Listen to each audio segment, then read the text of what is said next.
कि सारे पाकिस्तान में जो खिता सबसे ज्यादा तब्दीली चाहता है वो सिंध है। सिंध के लोग आजादी चाहते हैं ये डाकू जरदारी से, और इंशाअल्लाह आपने तो दौरा कर लिया, अली जैदी और शाह महमूद आप भी थे उनके साथ। अब अगले बारी मैं आ रहा हूं अंदरूने सिंध का दौरा करने के लिए आपके साथ। मेरी अब मिशन है कि जो जुल्म सिंध के लोगों से हो रहा है, ये जो 14 साल जरदारी माफिया ने सिंध के साथ किया है, मैं सिंध, अंदरूने सिंध के लोगों को खास तौर पे आज पैगाम देना चाहता हूं कि आजादी का वक्त इंशाल्लाह आ गया है। उसके बाद कराची के लोगों के लिए एक तो मैं आप सबको केसीआर की मुबारक देता हूं, क्योंकि केसीआर अभी बनने वाली है। अभी तो ग्रीन लाइन, खैर उसकी मुबारक देता हूं, ग्रीन लाइन आ चुकी है, लेकिन अभी जो हमारा कराची का पैकेज आपके सामने आता जाएगा, और मेरा ये यकीन है कि कभी कराची में किसी गवर्नमेंट ने, फेडरल गवर्नमेंट ने कभी वो काम नहीं किए जो इंशाल्लाह हम करने जा रहे हैं। मुझे अपनी कौम का शुक्रिया अदा करना चाहता हूं कि पाकिस्तान की तारीख का सबसे ज्यादा टैक्स उन्होंने हमारी हुकूमत को दिया, रिकॉर्ड टैक्स कलेक्शन की, और उसकी वजह से हमें तौफीक मिली कि हम अपनी आवाम के ऊपर बोझ कम करें। हमने 20 रुपए पेट्रोल और फजलुर रहमान को कम किया।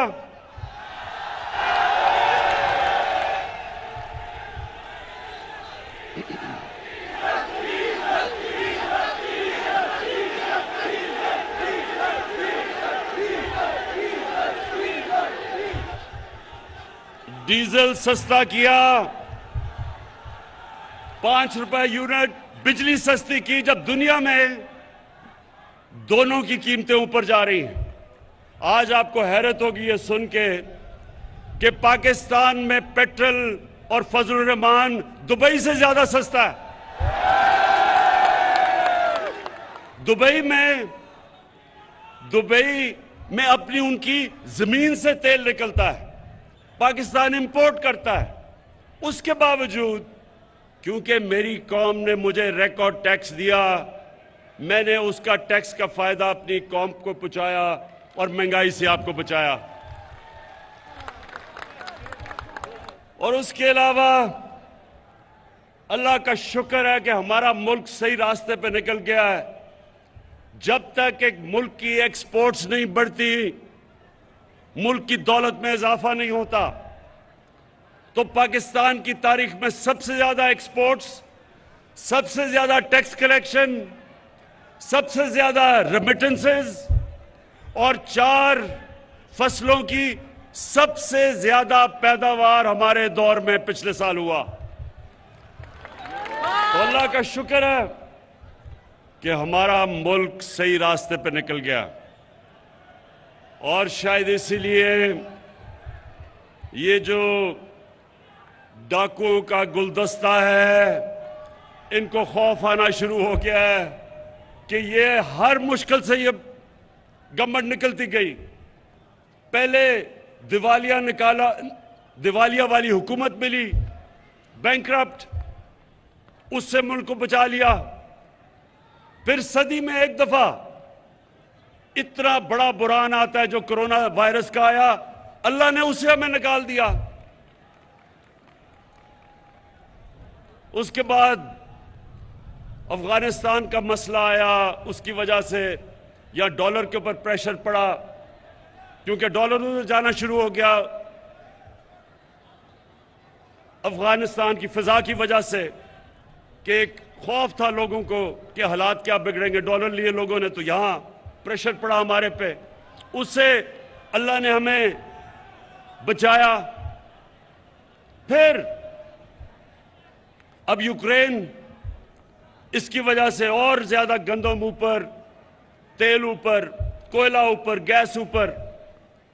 लेकिन अल्लाह का करम है कि मैंने अपनी कौम को इन सारी चीजों से बचाया है।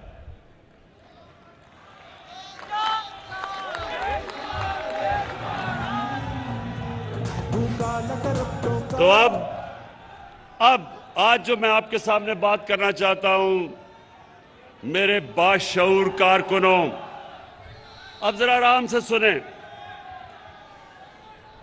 इन्होंने अदम एतमाद की तहरीक चलाई। अदम एतमाद का इन्होंने असेंबली के अंदर हमारे खिलाफ दर्ज कर दिया। मैं आज अपनी टीम को बता रहा था कि इन्होंने वो काम किया है जो मैं अल्लाह से दुआ मांग रहा था कि ये करें।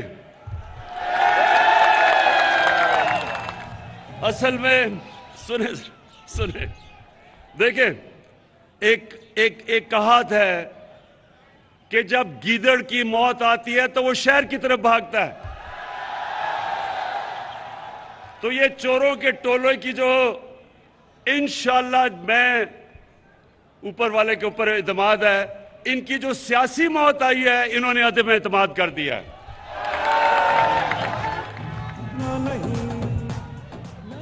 मेरे एक मिनट, कराची के, सुनो तो सही, सुनो सुनो सुनो सुनो, कराची के कारकुनों, देखो, आपका जो चेयरमैन है पार्टी का, उसको दुनिया की क्रिकेट की तारीख में 5 या 6 टॉप कप्तानों में माना जाता है। सुने सुने सुने अभी।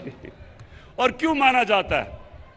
क्योंकि क्रिकेट में कप्तान की कामयाबी का राज क्या होता है कि वो पहला दिन जब टेस्ट का शुरू होता है तो तब से वो प्लानिंग करता है कि दूसरे दिन क्या होगा, तीसरे दिन क्या होगा, चौथे दिन और 5वें दिन मैच उसने कैसे जीता है।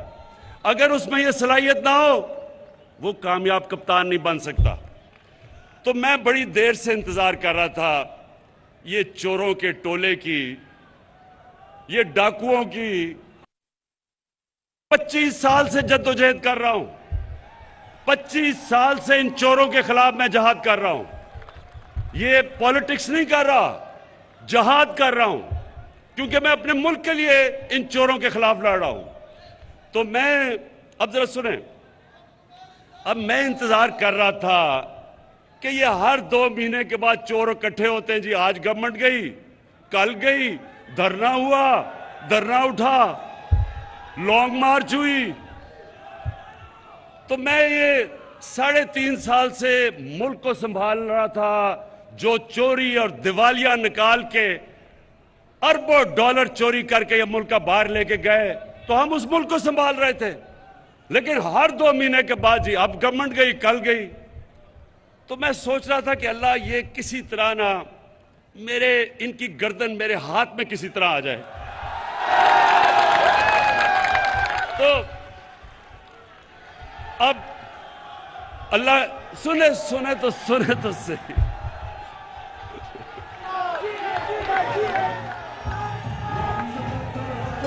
तब्दीली आई रे, तब्दीली आई रे, तब्दीली आई रे, भूकाल तरफ तो बेटा है तुम्हारी रे। तो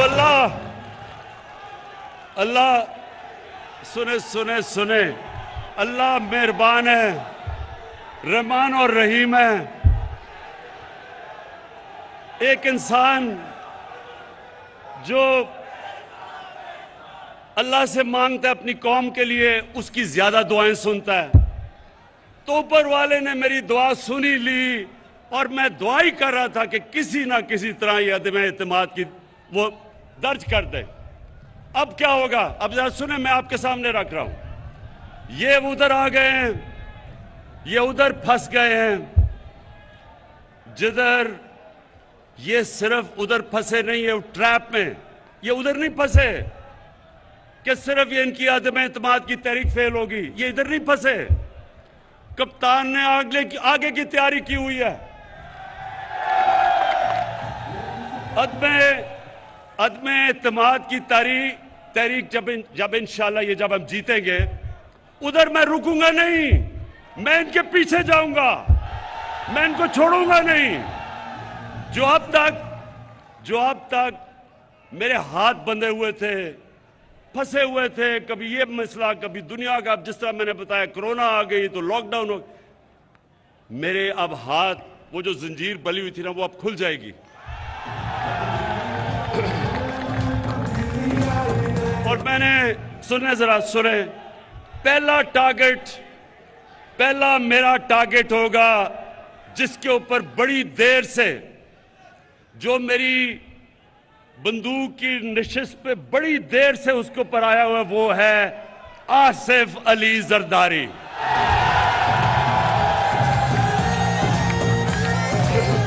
ये आदमी, ये जालिम आदमी जो पुलिस को इस्तेमाल करता है, लोगों को मरवाता है, गुंडों को इस्तेमाल करता है, जुल्म करता है, चोरी करता है। जरदारी सिस्टम में ये हर चीज के ऊपर कमीशन खाता है, सारी दुनिया में बाहर पैसा भेजता है।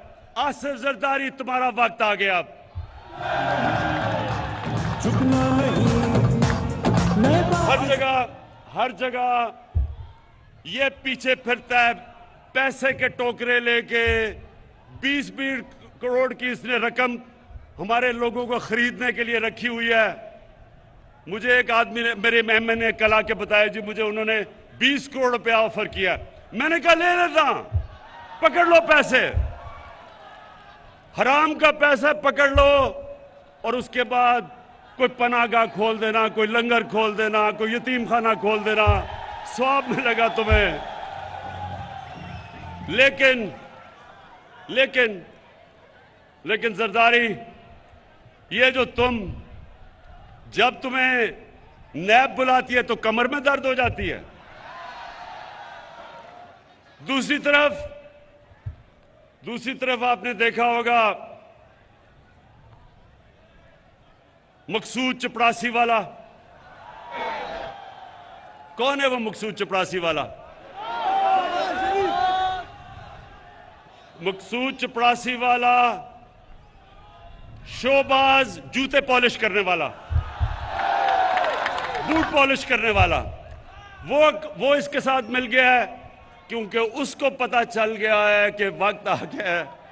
अब वो जो खींचता गया है, जी मेरी हर रोज जब केस हो, मुझे कभी कोरोना हो जाता है, कभी उसका वकील नहीं आता, कभी कमर में दर्द हो जाती है। लेकिन मकसूद चपरासी वाला, तुम्हारा टाइम भी आ गया है।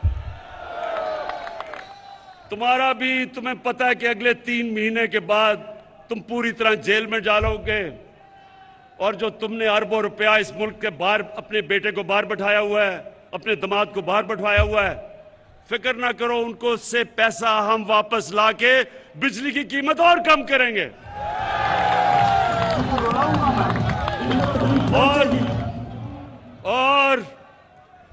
और फिर इनके साथ मिल गया है डीजल। सुने जरा, अब ये सुने, अब इन तीनों की शक्लें देखो, ये निकले क्यों हैं? मुल्क को बचाने के लिए। ये चोर जो 30 साल इस मुल्क का खून चूसते रहे हैं, अब इकट्ठे हो गए हैं कि जी मुल्क को इमरान खान से बचाना है। मुल्क को नहीं आपने बचाना, अपने आप को बचाना है इमरान खान से। और फजलू सुन लो, क्योंकि मौलाना इसको कहना गुनाह है, इसको मौलाना कहना गुनाह है। डीजल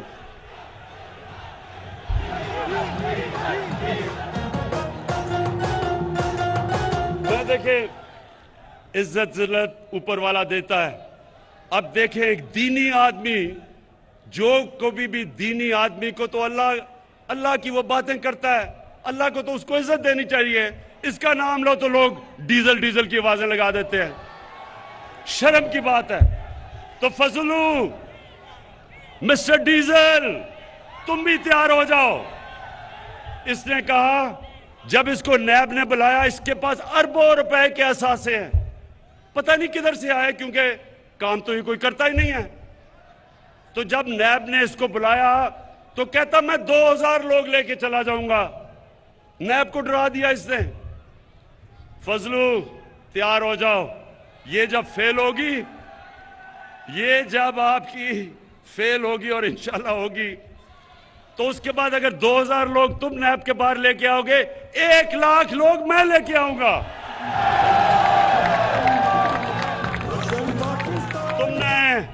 तुमने इस मुल्क का, दीन का काफी, हमारे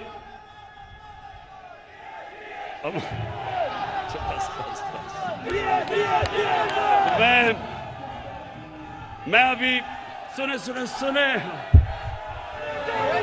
इंशाल्लाह अभी मैं जुमे को दीर जा रहा हूं। दीर के लोगों ने मुझे बुलाया हुआ है। इतवार को मैं पंजाब में हाफजाबाद जा रहा हूं। मैं अपनी कौम को, सारी कौम को बताऊंगा कि ये जो चोरों का टोला है, इसके खिलाफ जंग इमरान खान अकेले की नहीं है, हर बच्चे बच्चे की जंग है इन चोरों के खिलाफ। हर पाकिस्तान की, चाहे औरत हो, चाहे मां हो, चाहे बाप हो, हम सब ने ये जो 30 साल इस मुल्क से करते रहे हैं, हमने सबने मिलके इनको उधर पहुंचाना है जिधर इनको बहुत देर से पहुंचना चाहिए था, पाकिस्तान के जेलों के अंदर।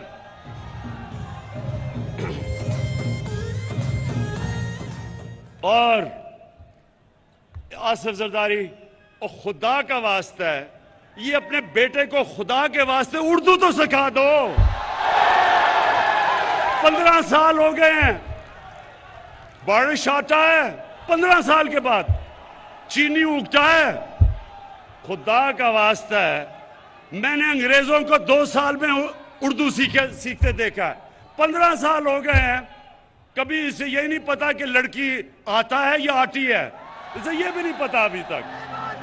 और ये टोला, ये चोरों का टोला मुल्क को बचाने के लिए निकला है।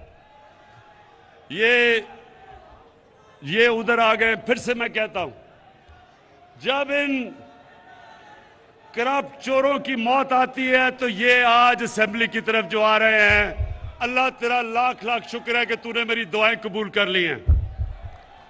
और इंशाअल्लाह मेरे पाकिस्तानियों, मेरे कराची के लोगों, इंशाअल्लाह ये मुल्क एक बड़े अजीम ख्वाब का नाम है। इस मुल्क बनने के ऊपर जो नारा लगा था वो ये था कि पाकिस्तान का मतलब क्या? ला इलाहा इल्लल्लाह। अल्लाह के सिवा हम कभी किसी के सामने नहीं झुकते। और ये डाकू जिन्होंने पैसे चोरी करके बाहर रखे हुए हैं, ये हर बाहर से ताकतों के सामने ये झुकते रहे हैं। इस मुल्क के ऊपर 400 ड्रोन अटैक्स हुए 10 सालों में, जब ये जरदारी और नवाज शरीफ इख्तियार में थे। एक दफा ये नहीं बोले। कौन बोला था? तहरीक इंसाफ निकली थी। हमने यहां धरने किए थे ड्रोन्स के खिलाफ, क्योंकि ये वो लोग हैं जो जिन खुदाओं की पूजा उनकी करते हैं जिधर इनका पैसा पड़ा है। चोरी का पैसा इनका उन मुल्कों में पड़ा हुआ है। ये कभी उनके सामने अपने मुल्क की मफादात के लिए खड़े नहीं होंगे। मैं हमेशा समझता हूं कि पाकिस्तान को सबसे दोस्ती करनी चाहिए।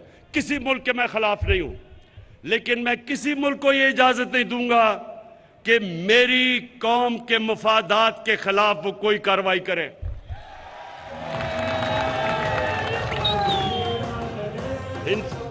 इनका जिनका पैसा बाहर पड़ा है, ये आज बड़ा बोल रहे हैं जी, ओहो इमरान खान ने यूरोपियन यूनियन के ऊपर कुछ कह दिया। मैंने कुछ नहीं कहा।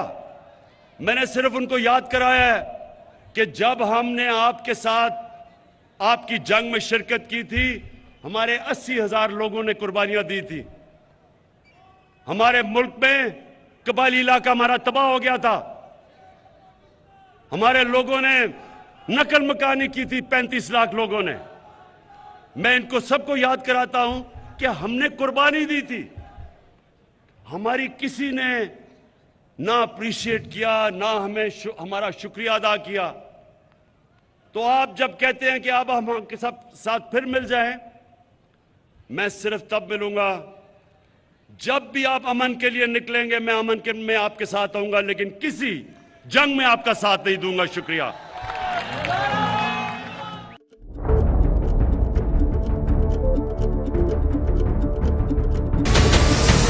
हमारे चैनल को सब्सक्राइब करें और बेल आइकन पर क्लिक करें।